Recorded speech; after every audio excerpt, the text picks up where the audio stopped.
मेहनत का फल, एक नया अध्याय। कहानी। हरे भरे जंगल के बीचों बीच स्थित हरियाली नगर में, जहां हर दिन सूरज की किरणें पेड़ों की पत्तियों पर चमकती थीं और फूलों की खुशबू चारों ओर फैलती थी, एक नन्हा खरगोश रहता था जिसका नाम चिंटू था। चिंटू बहुत चंचल और खुशमिजाज था, लेकिन एक बात में वह हमेशा पीछे रहता था, पढ़ाई। चिंटू के माता पिता, मम्मी मोती और पापा बन्नी, हमेशा उसे पढ़ाई के महत्व के बारे में समझाते रहते थे। चिंटू, मम्मी मोती ने एक दिन उसे प्यार से समझाया, पढ़ाई बहुत जरूरी है। अगर तुम मन लगाकर पढ़ाई करोगे तो बड़े होकर एक सफल व्यक्ति बनोगे। लेकिन चिंटू का मन हमेशा खेल कूद में लगा रहता था।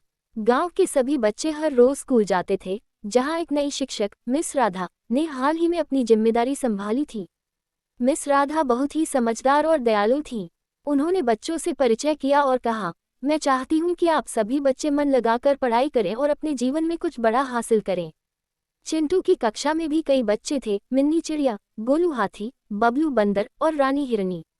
सभी बच्चे मिस राधा को बहुत पसंद करते थे, लेकिन चिंटू का ध्यान पढ़ाई में नहीं लगता था। मिस राधा ने जल्दी ही देख लिया कि चिंटू का ध्यान पढ़ाई में नहीं है।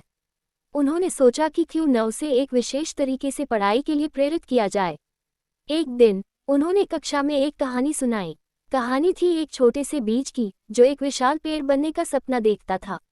बीज ने अपनी मेहनत और धैर्य से धीरे धीरे जड़ों को मजबूत किया और एक दिन वह एक बड़ा पेड़ बन गया, जिसके फल फूल सभी को लाभ पहुंचाते थे। कहानी का संदेश था कि मेहनत और धैर्य से हर सपना पूरा किया जा सकता है। चिंटू ने कहानी सुनी और उसे बहुत अच्छा लगा।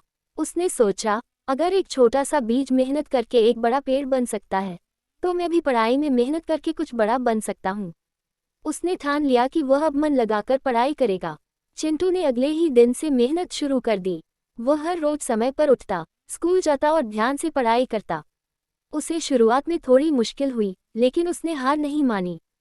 मिस राधा भी उसकी मदद करती और उसे प्रेरित करती। धीरे धीरे चिंटू की मेहनत रंग लाने लगी। उसकी पढ़ाई में रुचि बढ़ने लगी और उसके अंक भी बेहतर होने लगे। वह जो भी सीखता, उसे अपने दोस्तों को भी सिखाता और उनके साथ मिलकर पढ़ाई करता। चिंटू के माता पिता भी उसकी इस बदलाव को देखकर बहुत खुश हुए। एक दिन स्कूल में एक परीक्षा का आयोजन हुआ। ये परीक्षा पूरे जिले के स्कूलों के बीच थी। चिंटू ने इस परीक्षा के लिए बहुत मेहनत की और दिल लगाकर तैयारी की। परीक्षा के दिन वह थोड़ा नर्वस था, लेकिन उसने अपनी मेहनत पर भरोसा रखा। परीक्षा के नतीजे आए और चिंटू ने पूरे जिले में पहला स्थान प्राप्त किया। उसकी इस सफलता पर स्कूल, उसके माता पिता और गांव के सभी लोग बहुत गर्व महसूस कर रहे थे। मिस राधा ने चिंटू को गले लगाकर बधाई दी और कहा, देखा चिंटू, मेहनत का फल हमेशा मीठा होता है। चिंटू की यह सफलता पूरे गांव के बच्चों के लिए प्रेरणा बन गई। सभी ने ये समझ लिया कि मेहनत और लगन से कोई भी सपना साकार किया जा सकता है। चिंटू अब न केवल खुद पढ़ाई में मेहनत करता, बल्कि अपने दोस्तों को भी पढ़ाई के लिए प्रेरित करता। लेकिन कहानी यहाँ खत्म नहीं होती। ये तो सिर्फ शुरुआत थी। चिंटू की सफलता ने उसे एक नई दिशा और नए लक्ष्य के लिए प्रेरित किया। उसने ठान लिया कि वह सिर्फ अपने लिए ही नहीं, बल्कि अपने दोस्तों और गांव के बच्चों के लिए भी कुछ करेगा। चिंटू ने अपने दोस्तों को इकट्ठा किया और उनसे कहा, दोस्तों, हम सब मिलकर पढ़ाई करेंगे और एक दूसरे की मदद करेंगे। अगर हम सब मिलकर मेहनत करेंगे तो हम सभी सफल होंगे। मिन्नी, गोलू, बबलू और रानी ने भी चिंटू की बात मानी और उन्होंने एक साथ पढ़ाई करने का फैसला किया। उन्होंने एक अध्ययन समूह बनाया और हर दिन स्कूल के बाद मिलकर पढ़ाई करने लगे। मिस राधा भी इस पहल से बहुत खुश हुई और उन्होंने बच्चों की मदद करने का वादा किया। वह बच्चों को नई नई तकनीक और तरकीबें सिखाने लगी, जिससे वे बेहतर तरीके से पढ़ाई कर सकें। चिंटू और उसके दोस्तों ने मिलकर एक नई योजना बनाई। उन्होंने तय किया कि वे अपने गांव के सभी बच्चों को पढ़ाई के महत्व के बारे में बताएंगे और उन्हें प्रेरित करेंगे। उन्होंने एक छोटी सी सभा का आयोजन किया, जिसमें सभी गांव के बच्चे और उनके माता पिता को बुलाया। सभा के दिन चिंटू और उसके दोस्तों ने अपने अनुभव साझा किए और बताया कि कैसे मेहनत और लगन से उन्होंने अपनी पढ़ाई में सुधार किया। मिन्नी ने बताया कि कैसे उसने अपनी उड़ान के समय को बेहतर किया और अब वह तेज और लंबी दूरी तक उड़ सकती है। गोलू ने बताया कि कैसे उसने अपने भारी शरीर के बावजूद तेज दौड़ने की कला सीखी। बबलू ने बताया कि कैसे उसने अपनी चंचलता को नियंत्रित करके पढ़ाई में ध्यान लगाना सीखा।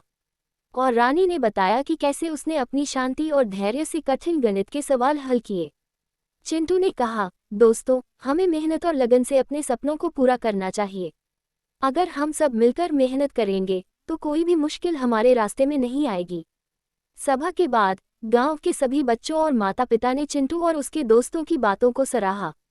सभी ने मिलकर यह संकल्प लिया कि वे अपने बच्चों को पढ़ाई के लिए प्रेरित करेंगे और उन्हें हर संभव मदद देंगे।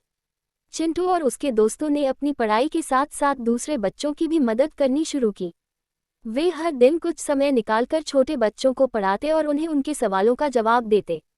मिस राधा ने भी इस पहल में उनका साथ दिया और गांव के स्कूल में एक अतिरिक्त कक्षा का आयोजन किया जहां सभी बच्चे अपनी पढ़ाई में मदद के लिए आ सकते थे। इस तरह चिंटू की मेहनत और प्रेरणा से पूरे गांव में पढ़ाई का माहौल बन गया। सभी बच्चे मन लगाकर पढ़ाई करने लगे और उनकी मेहनत रंग लाने लगी। कुछ साल बीते और चिंटू, मिन्नी, गोलू, बबलू और रानी बड़े हो गए।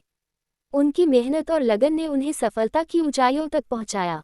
चिंटू ने एक दिन अपने दोस्तों से कहा, दोस्तों, हमने जो मेहनत और लगन से पढ़ाई की है उसका फल हमें मिल गया है। अब हमें अपने गांव के बच्चों को भी यही सिखाना है और उन्हें प्रेरित करना है कि वे भी अपने सपनों को पूरा करें। चिंटू और उसके दोस्तों ने मिलकर एक कोचिंग सेंटर खोलने का फैसला किया जहां वे गांव के बच्चों को मुफ्त में पढ़ाई की मदद करेंगे। उन्होंने इस कोचिंग सेंटर का नाम रखा मेहनत का फल।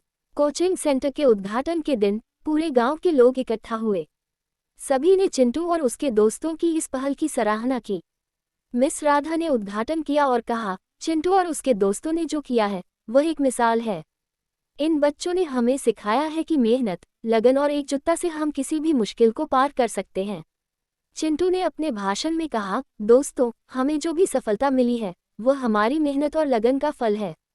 अब हमारा कर्तव्य है कि हम अपने ज्ञान और अनुभव को दूसरों के साथ साझा करें और उन्हें भी प्रेरित करें कि वे अपने सपनों को पूरा करें। कोचिंग सेंटर में बच्चों की संख्या दिन प्रतिदिन बढ़ने लगी।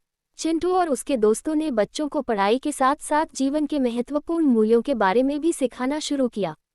वे बच्चों को बताते कि कैसे मेहनत, धैर्य और एकजुटता से किसी भी लक्ष्य को हासिल किया जा सकता है। चिंटू की इस पहल से गांव के सभी बच्चे प्रेरित हुए और उन्होंने मन लगाकर पढ़ाई करनी शुरू की। उनकी मेहनत और लगन ने उन्हें सफलता की ओर अग्रसर किया। गांव के बच्चों ने विभिन्न परीक्षाओं में अच्छे अंक प्राप्त किए और अपने माता पिता और गांव का नाम। दोस्तों, अगर आपको ये कहानी पसंद आए हो तो कृपया मेरे चैनल को सब्सक्राइब करें, इसे लाइक और शेयर करें और मुझे कमेंट करके बताएं। धन्यवाद।